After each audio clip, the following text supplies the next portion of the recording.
IVF से पहले क्या हिस्ट्रोस्कोपी कराना ज़रूरी है? अगर येस तो क्यों?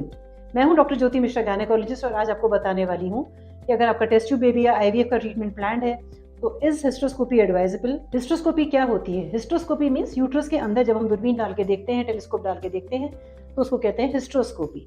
इसमें हमको magnified view of the uterus cavity हमको एक बड़ी सी स्क्रीन पे दिखाई देता है और हम सारी आपकी जो प्रॉब्लम्स है उनको अच्छी तरह से देख पाते हैं और उनका treatment in the same sitting दे पाते हैं। इसके ऊपर मेरा पूरा वीडियो है। इसके लिए आप मेरा चैनल डॉक्टर ज्योति गायनेकोलॉजिस्ट पे जाके पूरा वीडियो देख सकते हैं। हम केवल बात करेंगे आईवीएफ से पहले हमें किन कंडीशंस में हिस्ट्रोस्कोपी कराना होता है। जब किसी लेडी का फर्टिलिटी ट्रीटमेंट चल रहा होता है तो उसके कई बार अल्ट्रासाउंड्स होते हैं। उसमें कभी कभी डॉक्टर पाते हैं कि आपको एक छोटी सी ग्रोथ दिखाई दे रही है यूट्रस के अंदर, जिसको हम पॉलिप कहते हैं, या आपकी यूट्रस की वॉल में कोई फाइब्रॉइड दिखाई देता है, रसौली दिखाई देती है, या कोई जाले जैसे लंबे लंबे बैंड्स दिखाई देते हैं जो कि पर्दे जैसे बने हुए हैं यूट्रस के अंदर।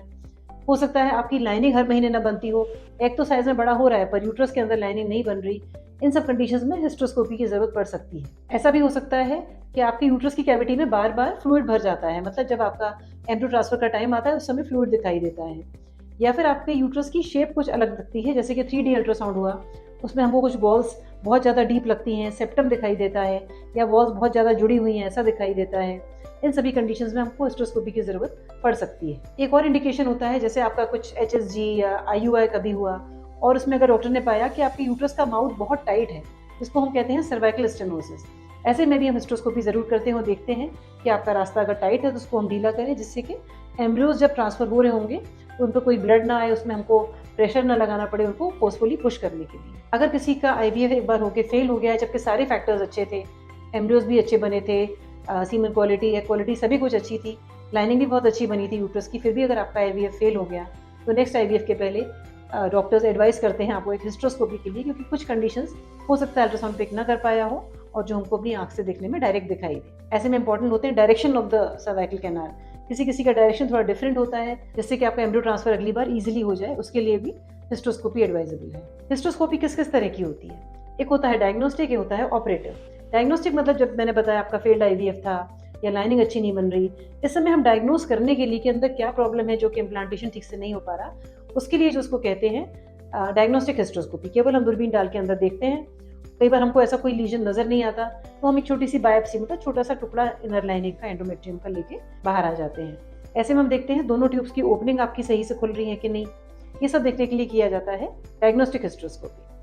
और दूसरी वैरायटी होती है ऑपरेटिव हिस्ट्रोस्कोपी, जहाँ पे कि हम आपके बॉडी में हिस्ट्रोस्कोप डालते हैं और उसी समय पे जो आपका polyp, fibroid, adhesions, cervical stenosis, tight रास्ता बंद होना, उन सबका हम ट्रीटमेंट भी साथ साथ करते हैं, that is called operative hysteroscopy. इस प्रोसीजर में क्या किया जाता है, मेरा डिटेल वीडियो आप देखेंगे तो समझेंगे हिस्ट्रोस्कोपी कैसे होती है। पर अगर पॉलिप है और वो यूट्रस के अंदर हमको लटकता हुआ दिखता है तो हम उसको हिस्ट्रोस्कोपिक सिजर, बारीक सिजर आती है, उससे हम उसके बेस को कट करते हैं, उसको निकाल देते हैं। फाइब्रॉइड्स कुछ खास तरह के, कुछ साइज खास होता है जिनका, अगर वो यूट्रस के अंदर बल्ज कर रहे हैं और आपके इम्प्लांटेशन में प्रॉब्लम देने वाले हैं, उनको भी हम रिसेक्टोस्कोप से रिसेक्ट करके निकाल देते हैं। अगर एडिशंस जाले दिखाई दे रहे हैं उनको हम कट कर सकते हैं।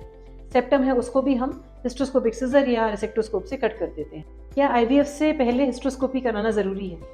अगर आप कोई अच्छे सेंटर में आपका ट्रीटमेंट चल रहा है जहाँ पे कि 3D अल्ट्रासाउंड्स भी हो रही हैं और उनसे डॉक्टर को कोई शक नहीं है, सब कुछ बढ़िया चल रहा है, तो ज़रूरी नहीं है कि आप अपने आईवीएफ से पहले हिस्ट्रोस्कोपी कराएं।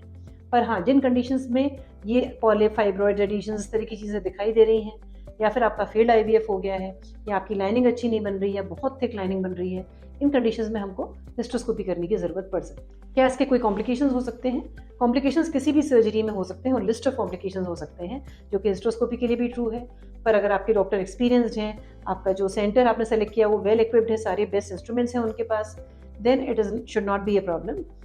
इसमें कॉम्प्लिकेशंस हो सकते हैं जैसे कि परफोरेशन, यूट्रस में छेद हो जाना, या फ्लूइड ओवरलोड, ज़्यादा पानी भर जाना, पेट में पानी भर जाना, लंग्स तक पानी भर जाना, एम्बोलिज्म हो सकता है कभी कभी, एयर एम्बोलिज्म मतलब एक गैस का बुलबुला हमारी खून की नलियों में जा सकता है जो कि सीरियस हो सकता है, मरीज़ को कभी कभी हमें आईसीयू में भी रखना पड़ सकता है फॉर ऑब्जर्वेशन। पर यूजुअली ये सावधानी से किया जाता है, ये केवल 5 to 10 मिनट्स का प्रोसीजर है, तो आपको डरने की बात नहीं है।